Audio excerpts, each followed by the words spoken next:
The following is a hockey podcast out of Vancouver and Surrey, British Columbia. It'll only consist of a lot of puck talk and even more BS, or in actual words, banter and satire. Enjoy, and as always, go Canucks go. Sometimes you need to be a loser to be a winner. Look, the sun is shining one day after the Canucks lose another game at home ice. Do the math. Demko is back pretty soon. Maybe? Let's talk about it.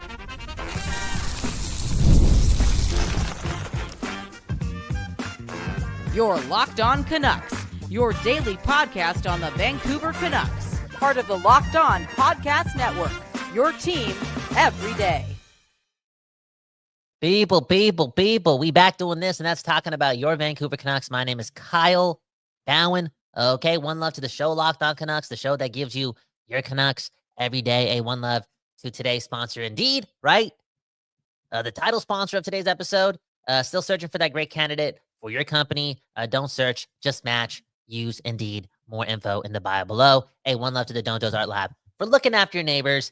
And can I say it again? One love to you and you and you and you, because you're probably here and you're probably enjoying the sunshine over here on the West Coast, the best coast of Canada, straight up, a day after the Canucks lose 4-2 to the Nashville Predators, the quote-unquote worst team in hockey.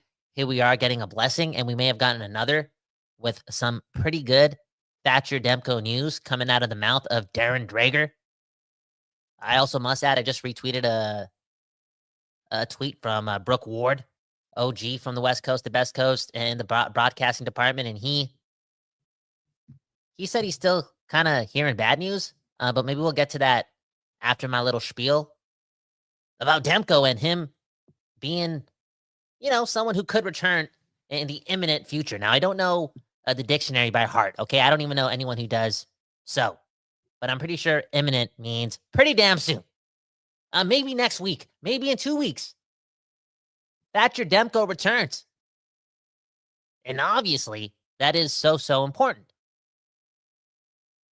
And especially because Lankinen has come down to earth, right? He's looking like a really good backup and not a really good starter, not a Vezina-like type of guy. And rightfully so, because he's only Kevin Lankinen, okay? I don't have the numbers in front of me, okay? Baggsy's not here. He's the number guy. But I'm pretty sure Kevin Lankinen has been in net for about, what? Let me do the math. Like 17 or 18 or 19 goals in his last 4 starts. 3 of them, including what happened against the Oilers. Allowed a boatload of goals, a couple bad ones in the third period. Did so again against the Islanders. And then boom, bam. 4 against the Predators. I'm not necessarily blaming him, okay? He's Kevin Lankinen. Found him at a garage sale in September. It's okay for a team like the Vancouver Canucks to be the Vancouver Canucks, and for a team that just started to learn how to win and this thing called their culture. Great goaltending is still really needed. Great coaching can really take place when you have that backbone in net consistently. And I think with Demko and Lankinen, they can get that. So Demko coming back, hopefully supplying a base fairly soon, giving Tocchet that support he needs to improvise and apply his systems and get things going and for more smooth order to take place. I feel as if a lot of Canucks fans want things to be more clear, want things to be more settled, ironically want things to be more structured. And maybe, just maybe, Demko does that, not only for himself, but for Lankinen as well, okay? Lankinen has played a lot of games. A lot of games. Is my math correct? Like 13 of the last 16, 13 of the last 15. He's just always in net. And as Kurt Richardson is saying, okay, maybe the league has figured out that he has a league average glove hand, okay? They're picking him apart. Yes, he's been a stud for us, but he's played a lot of games, and I think he's wearing down. He's only human. And he's somebody that can reap the benefits of being more of a backup. On that note, if Demko does return ASAP, let me do my math. 58, 60 games remaining by the time he comes back in a week or two, right? I wonder if it's a 30-30 split. Let me know in the comments. How many games do you want Demko starting versus how many games do you want Lankinen started? All in all, though, again, this team actually needs good goaltending, elite goaltending, to survive. And I know this team has Pedersen, Hughes, Miller, who got benched, and we'll get into that, okay? We'll get into that on the second half of the show. They're pretty star-studded. Hey, this team is quote-unquote a contender, right? Whatever that means. There's a lot of pressure on this team. There's a lot of high standards going around here, okay? The evaluations of this team are everywhere from, oh, they could be frauds to like, yo, just watch, the Canucks are bubbling. A team that can get a lot better. A team, in my opinion, that is actually making strides over the last, 3 games. And I think they've lost 3 games in those, 2 games in that 3-game stretch. A polarizing team. All that being said, and honing in on the standards part, right? The contender part. I'm not afraid to say that in order for this team to be good, they need elite goaltending. Because they're not there yet collectively to be consistent in the win column without it. And that's okay, because again, we just started winning games. And look at this comment from Vancouver is my life, okay? Right now with 2 goalies, you have to ride who's hot, okay? And that's the thing in life, man. You always got to ride what's hot. And hopefully Lankinen gets the push from Demko coming back. Lankinen reminds himself that, he's a UFA. He needs a new contract. Let's make that big money. This guy wanted $2 million per year not too long ago. Got garage sale money. Again, maybe Demko comes back and we get the best out of Lankinen. He plays less games. All in all, you have the ability that time in and time out, whether you choose 1A or 1B, you have 2 motivated guys.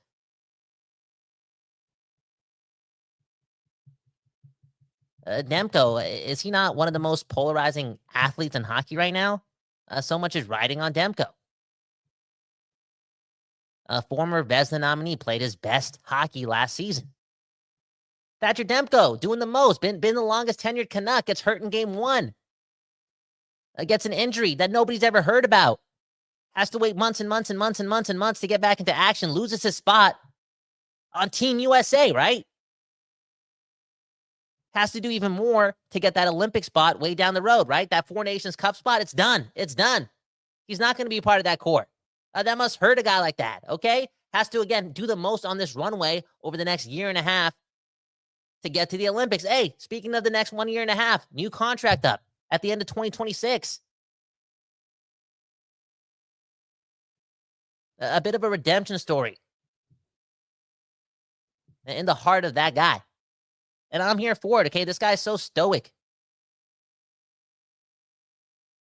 So stoic. Such an athlete. Such a competitor. Very, very curious to see what he does when he comes back. And there's a lot of people out there, right? Saying, oh, he's going to get hurt again. He's made of glass. Now, I've had that energy spew out of my soul in recent history too, okay? I'm just a human. I'm just a Findu. I'm just a Canucks fan. All that being said, I got nothing but the highest amount of faith for that guy in the blue and green, doing the most, risking it all to get back in the lineup. Remember, this is the guy that risked his career. I'm paraphrasing very loosely, but it feels like that last spring, okay? Jeopardizing his career, that new contract in a couple of years, doing all that just to what? Have a chance to play in Game 7 of Round 2? To what? Have a chance to play against Jake Ottinger in the Western Conference Finals in year 1 of the Canucks being good? Again, doing the most. The dude bleeds blue and green.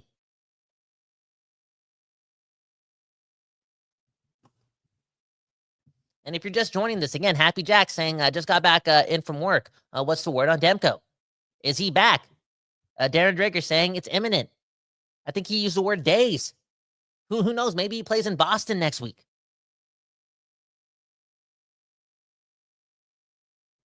But it's ironically so needed right now for Demko to come back. This team in October gets really good goaltending. Kevin Lankinen carries some of that into November, but right now, this guy's breaking down. Kevin Lankinen is not the goaltender of the month or one of them again, okay? He's Kevin Lankinen again, and this team that has Vincent Desharnais, Carson Soucy, Noel Juleson, Brandstrom, Myers, playing a lot of minutes in their decor. They just need very, very, very elite goaltending, okay? And remember what I said earlier, okay? Hit the like button for this, because I was right. I've been wrong many times, but I was right about this.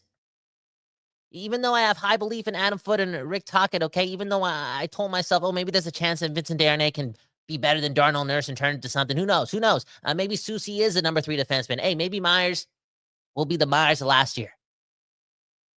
But I did tell you and you and you and you and you and you that this team would have to outscore their problems if they wanted to win games. And they definitely have to do that if Kevin Lankinen is playing the way he's playing right now and when they're playing good teams, because this team has struggled against decent competition, okay? And have feasted on the weak. Until they get really good goaltending consistently, this team again. They got to outscore their problems. And I'm not sure if that's a thing you want to be doing in games 30 to 40 to 50 to 60, okay? It sounds as if Tocchet and company, they're running a professional regime there, right? They want to progress going into the playoffs. They want to do things the right way, day in and day out. And outscoring your problems, it sounds fun and all in the regular season, but that's not going to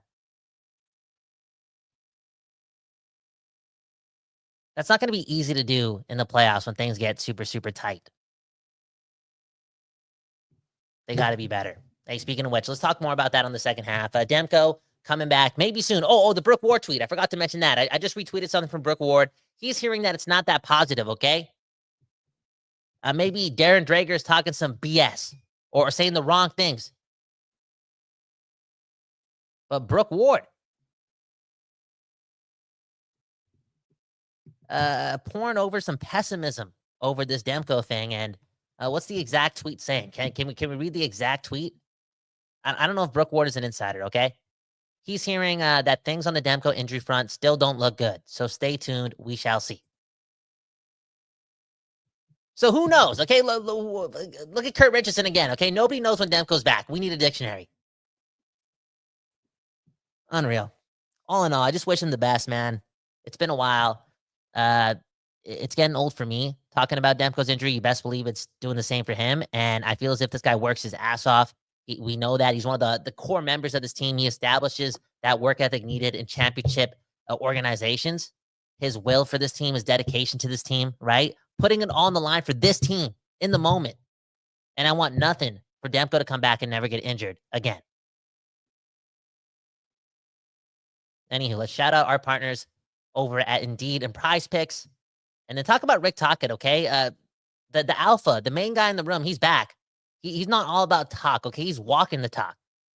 Because he did something yesterday that could change the course of this season. Anywho, one love to FanDuel. FanDuel? Did I say FanDuel? One love.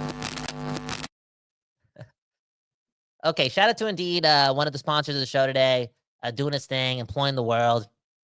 And just doing its thing to help build strong teams, okay? We like strong teams over here at Locked On Canucks, okay? They're driven by the search for better. But when it comes to hiring, the best way to search for a candidate isn't to search at all.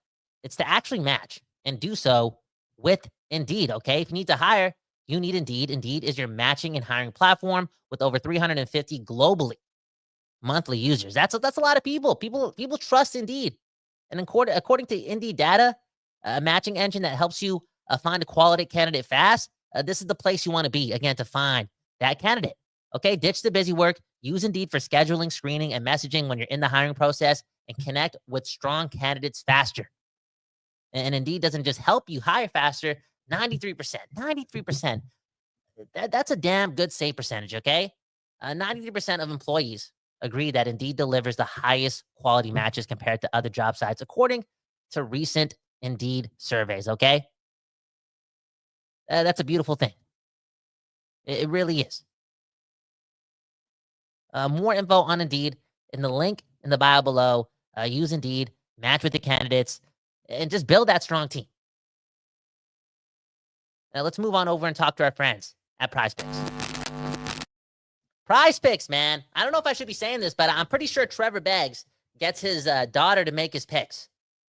I think his daughter's 3 years old. Is Trevor going to jail? Did I just rat my friend out? I'm sorry. But it's that easy to use PrizePicks, okay, for real.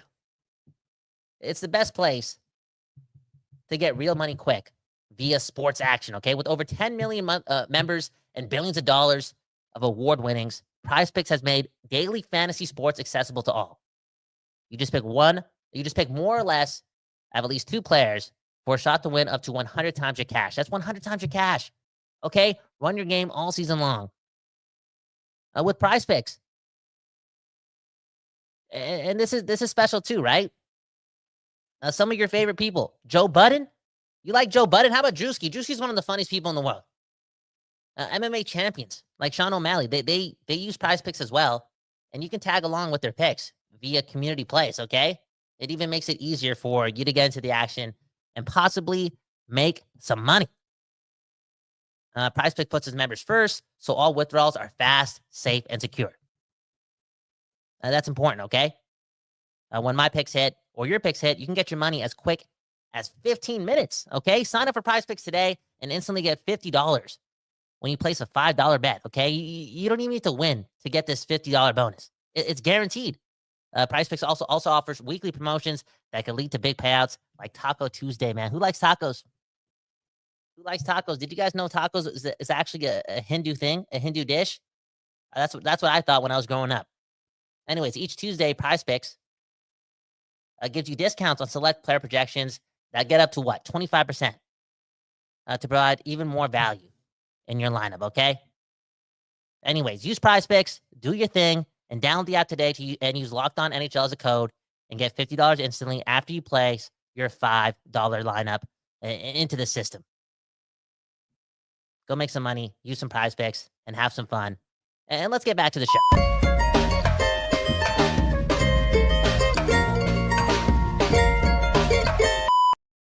Okay, we back doing this, talking about your Canucks.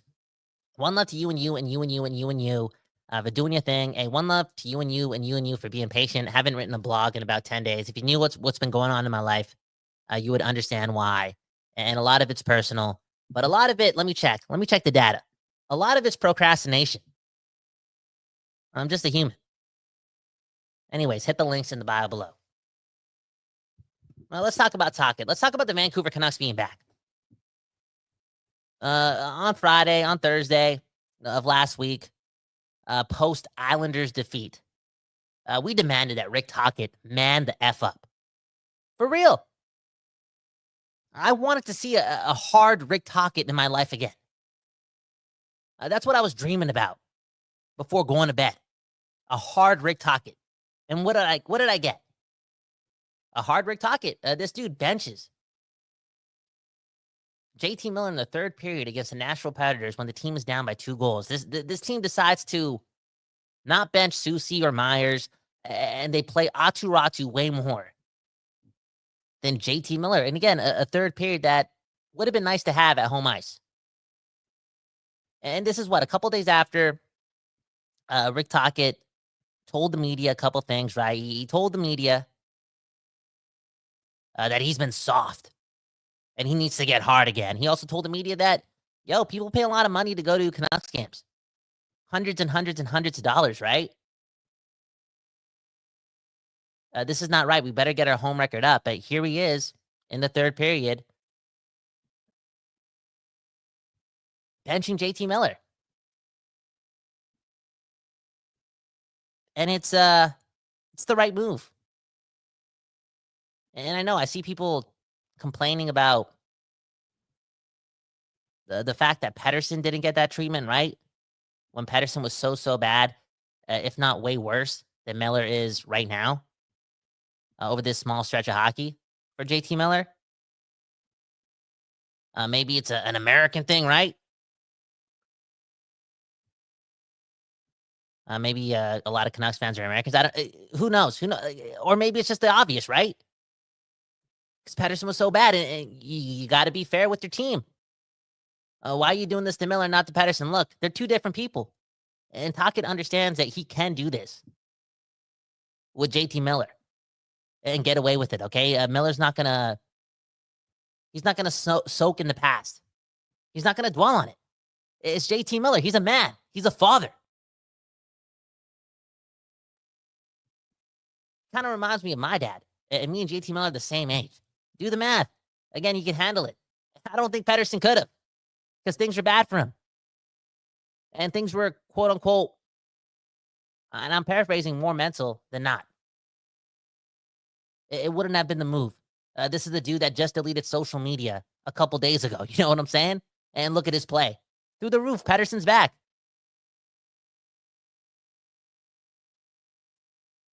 Who knows what world we live in today if Pettersson was getting benched in October. Maybe he's not back till December or January. All in all, though, Miller again can handle this on a Sunday night. And more specifically speaking, he deserves it. There's been multiple times throughout the season where JT Miller has been iconic. He's been great. He's been a warrior. All the things that make JT Miller, you know, the team's favorite player. The fan base's favorite guy. You want to talk about polarizing in a good way. This is the dude. But at the same time, we've seen a lot of that bad JT Miller, okay? That Bruce Boudreau like JT Miller. Look at his effort on some of the penalty kills from yesterday, okay? Just so Sunday-like.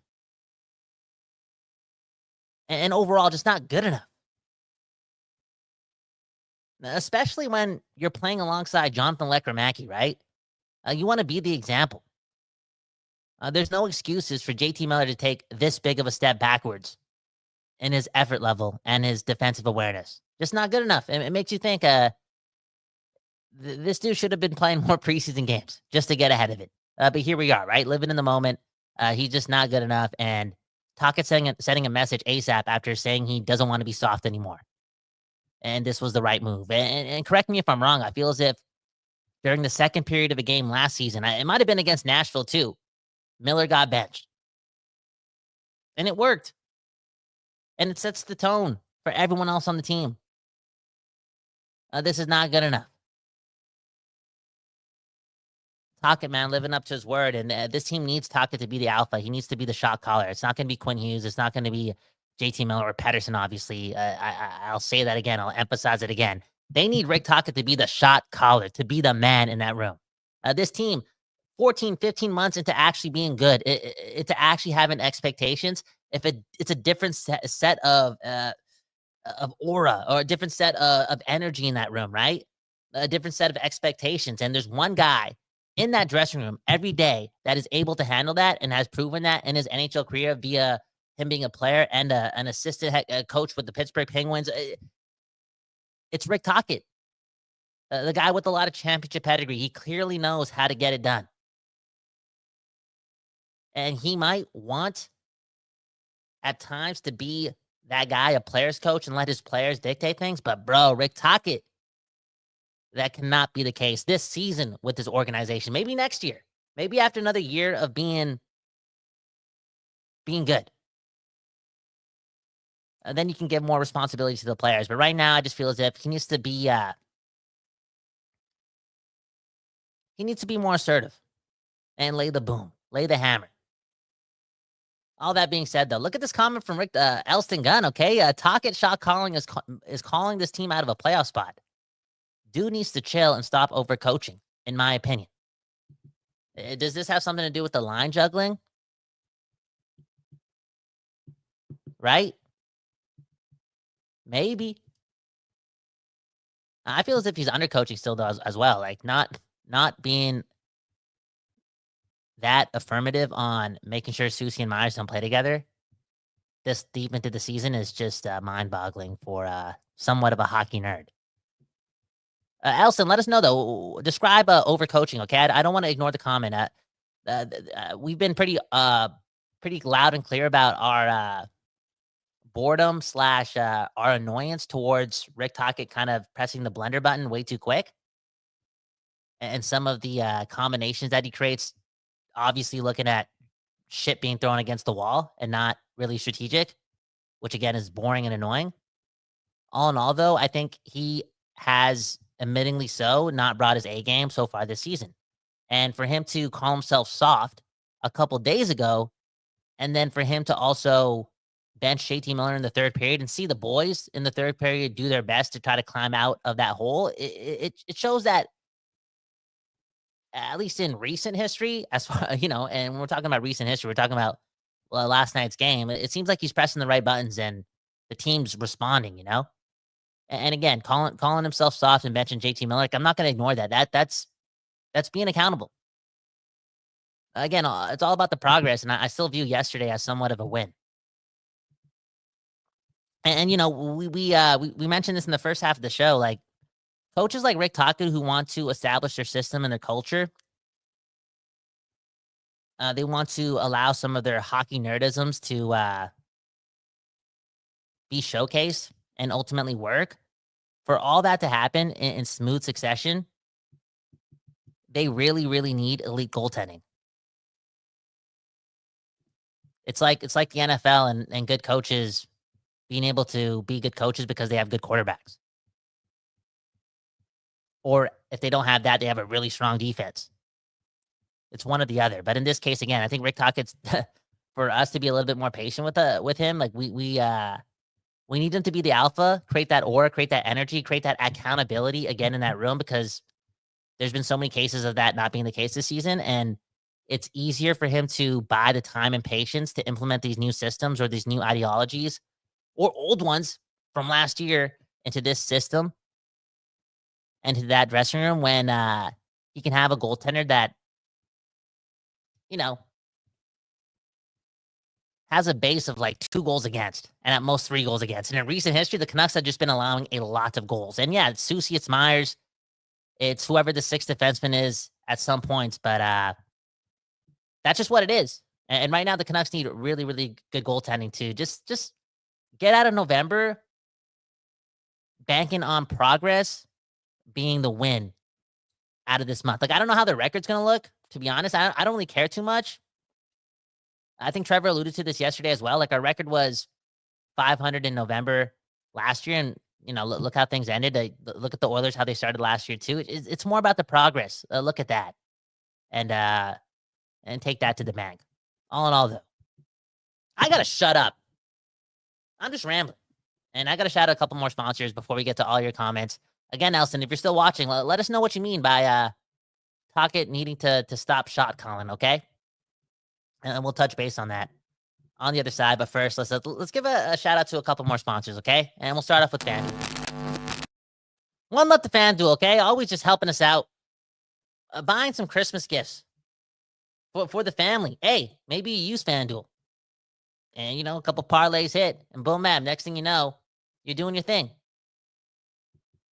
Anyways, get ready to continue to tackle the NFL action with FanDuel, America's #1 sportsbook, okay? Because right now, new customers get can bet $5 and get $150 in bonus bets if you win. The FanDuel Sportsbook app gives you everything you need to do to place your live bets on the NFL all in one place. So when you get the hunch in the middle of the game, you can check out the latest stats, view live play-by-play, and so much more on the same page when you place your bets. Just visit FanDuel.com to join today. You'll get started with $150 in bonus bets if you win your first $5 bet. That's FanDuel.com. Wait, hold on. Never waste a hunch and make every moment more with FanDuel, okay? The official sportsbook partner of the NFL. And we got to talk about our friends over at Built too, okay? Interesting stuff happening over here. Unreal, okay? Listen up, renters. Ever feel like you're stuck in the loop of rent payments, okay? Just watching your money vanish into thin air. It's time to turn that rent game around and start earning some serious rewards. That's where Built Rewards comes in. Built is breaking ground as a neighborhood rewards program that hooks you up with points for your rent, okay? Every month you pay your rent and you get some points rolled into your Built account. Use points to jet off on a dream vacation, put your points towards a flight or hotel stay with 500 plus airlines and 700,000 plus hotels and properties connected to Built. You can also use your points to book fitness studio classes, redeem them towards a future rent payment. And here's the thing, right? They're designed to meet your lifestyle. Pay rent hassle-free through the Built Rewards app. Your rent game just got a major upgrade. Built. Built has what? They've consistently ranked within the highest value point currency system via the points guy and bank rate, okay? Earn points by paying rent right now. Yes, right now when you go to jointbuild.com/LockedOnNHL. That's jointbuild.com/LockedOnNHL. Make sure you use our URL. So make sure you use that Locked On NHL promo code so they let you, so we know that we're connected and they know that we sent you. That's jointbuild.com/LockedOnNHL to start earning points with your rent payments today. Dude, I'm the best reader ever, for real.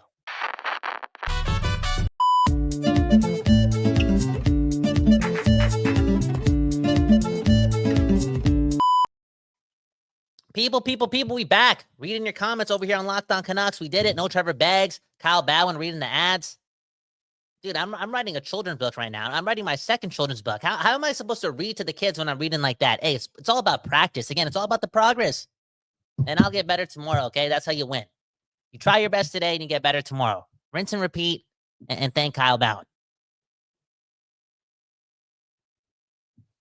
Now let's get to the comments, okay? Callum Sandu, the same person who spent $1,000 last week for 2 tickets to watch the Islanders and Canucks play. He's still a Canucks fan. I don't know how he's that. Maybe because he's loyal. Or maybe because he's watching a lot of Kiefer Sherwood, okay? And he's saying that Kiefer Sherwood is the best forward that we have right now. And Garland needs to spend less time doing what? Doing what? Grooming? Garland needs to do less time grooming? You don't like the way that Garland is looking with the mustache? I kind of like it. I wish I could groom a mustache like that. Anyways, Kiefer Sherwood. Man, oh man. Fitting the bill, right? When it comes to a player that a lot of people like Trevor Beggs, a lot of people like Satir Shah were hyping up. All offseason long. All September long as this X factor type of player. And I'm over here like, yo, I get it. I love the tenacity. I love how he's an upgrade over Sam Lafferty. I love that maybe he can score 3 or more 4 goals than Sam Lafferty, right? I like it, but I'm not here telling all my friends about how this team's a lot better because we just signed Kiefer Sherwood. I'm not doing that in September, but yo, I think I'm doing that in the middle of November because this guy is a complete hockey player, a culture setter, someone you need in the locker room, a fun guy to be around, supposedly, plays the game the right way.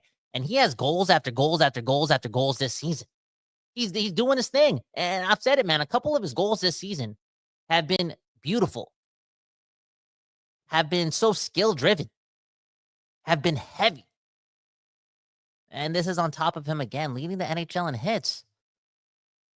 I love this guy. You talk about April. You talk about progress. You talk about what's happening in November. The Canucks go 500 and they win one, they lose one. They win one, they lose one. And we get to the end of the month and we're like, okay, that was kind of mediocre.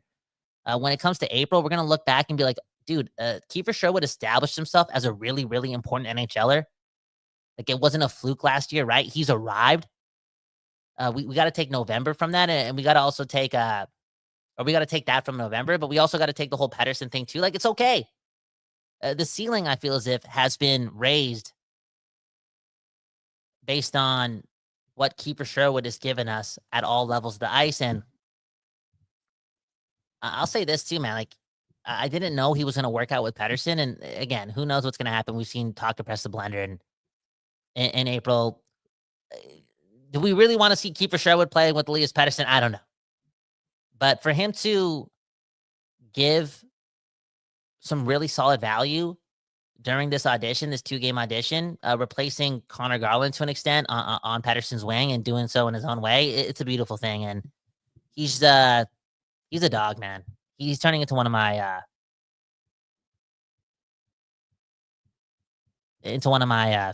favorite players. I just paused mid-sentence because I'm reading this comment, okay? Look at Boom Scoom. What does Boom Scoom mean, okay? Is Tocchet on the chopping block? Okay, because this team has not played well since the end of January. Wow. Rick Tocchet, about to get fired? Rick Tocchet, no contract at the end of the season, right? Do the Canucks press the panic button and supply a coach's bump to this team? Do they save the season by firing Rick Tocchet? No, you don't. You don't, man. This team needs Rick Tocchet. They still do.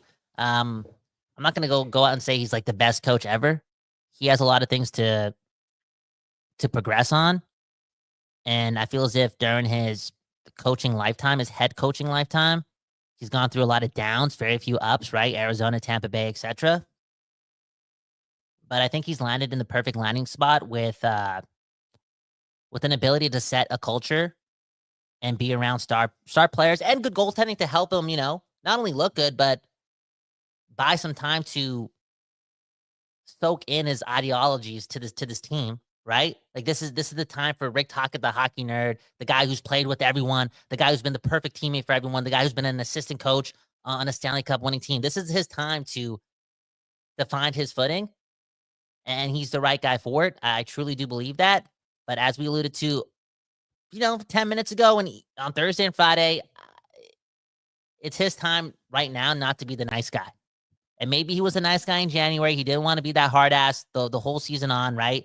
It's been pretty obvious that he's been kind of scared of that, right? He's really wanted to let players just do all the not the teaching, but to do all the how do I say this word? To be authoritative, right? But I'm telling you right now, like Rick Tocchet, if you're listening to this, again, be the dog. You got to be hard. Like, don't be soft on these guys. Don't be soft on the Vancouver Canucks this season. Don't let Quinn Hughes fix all the kinks or fix that locker room or JT Miller to do the same thing. You be that guy. You set the tone. You tell the guys what to do.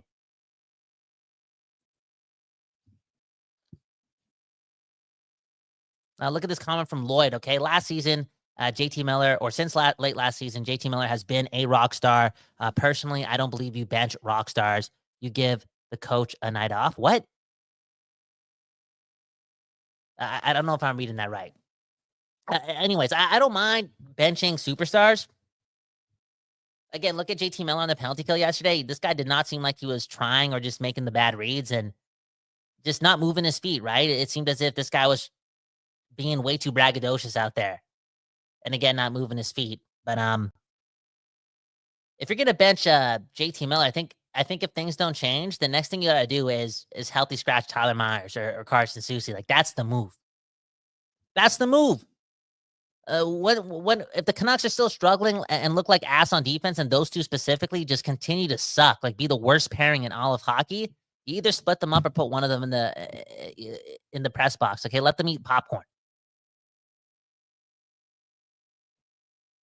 Let's end on this note, though. Okay, I want to talk more to Boomscoom. Okay, will this team play better again? Okay, when will this team play better again? Okay, where's the chemistry? Is it going to take time? I just think they might be overcoached and don't have the same chemistry as they had last season. Okay, we're seeing a lot of bad passing and giveaways. Something happened post January. It's the ebbs and flows. You know what this is? It's the ebbs and flows of a team that's learning how to be good. Like, don't be completely set in the notion that things are just easy for the Canucks. And no matter what, this team that had 105+ points and 50 wins or whatever the numbers were and got to the second round and almost kicked out the Oilers, don't be fooled that team can just be that again without putting in the work. And it's been pretty obvious that there's been some of that cockiness, right?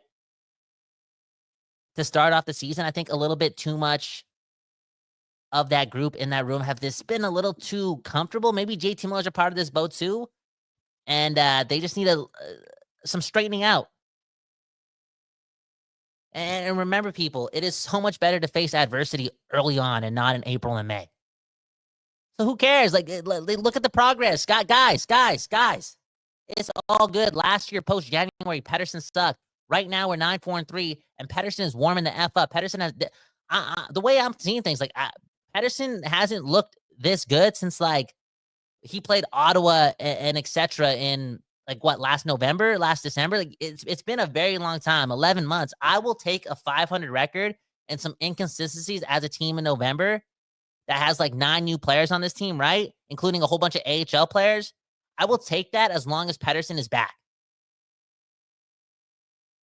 We're a way better team with that guy. You want to spend your time complaining about Rick Tocchet, bro? Just Pettersson is back, and Demko might be back soon too. Okay, it's all good at Applewood. What, free ads? No. Anyways, my name's Kyle Bound. Locked On Canucks, giving your Canucks every day. One left of the Dojo's Art Lab for giving us a space to produce this show. Today's episode, 40 minutes long because we were rambling. No structure, just a lot of venting, a lot of talking to you and you and you and you. It is what it is. The sun is shining. Your Canucks lost yesterday, but something tells me that was the best loss of the season, and things are about to get a lot better. Tomorrow they play the Rangers, if I'm correct. Is that tomorrow or Wednesday? I think it's tomorrow. I think I actually know it's tomorrow. And I hope you enjoy it, man. Straight up. This is the rule. This is the ruler stick, right? We all like to measure our rulers, right? This is the time to do it. One love to Begsy as well. If you're here watching this and you got to the end, hit the like button. It really does help us out a lot. And enjoy yourselves. Peace.